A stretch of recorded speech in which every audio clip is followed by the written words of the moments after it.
আসসালামু আলাইকুম রহমতুল্লাহি ওয়া বারাকাতুহু। সন্তান থেকে ভালো ব্যবহার, সন্তান আমাদের কথা শুনে চলুক, এটা আমরা সবাই অনেক বেশি এক্সপেক্ট করি। কিন্তু আমরা আমাদের স্ত্রী বা আমাদের স্বামীদের সাথে কী আচরণ করছি সে বিষয়ে কখনো আমরা খেয়াল করেছি? আমার দ্বারা আমার স্ত্রী কতটা ভালো আছে, আমার দ্বারা আমার স্বামী কতটা ভালো আছে, সেটা কখনো খেয়াল করেছি? সেটা কিন্তু আমরা কখনো খেয়াল করি না এবং অনেক ক্ষেত্রে এটা আমাদের কাছে খুব নরমাল ব্যাপার। আমরা এই জায়গায় খুব হিউম্যান রাইট নিয়ে অনেক বেশি সচেতন হয়ে যাই, কিন্তু কখনো খেয়াল করি না যে আমাদের বাচ্চারা যে আমাদের দেখে তারা শিখে, তারা যে কীভাবে রেসপেক্ট করতে হয়, রেগুলার কমিউনিকেশন কীভাবে করতে হয়, সেটা যে আমাদের বাচ্চারা আমাদের থেকে শিখে, এটা কিন্তু আমরা কখনো কেউ খেয়াল করি না।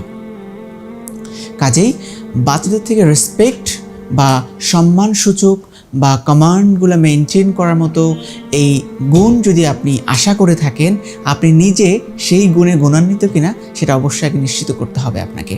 আপনি কতটা সহনশীল, কতটা সম্মান প্রদর্শনকারী আপনার স্ত্রীর প্রতি, আপনার স্বামীর প্রতি বা আপনার পরিবারের অন্য সদস্যদের প্রতি, এটা ডিপেন্ড করছে আপনার নিজের উপর।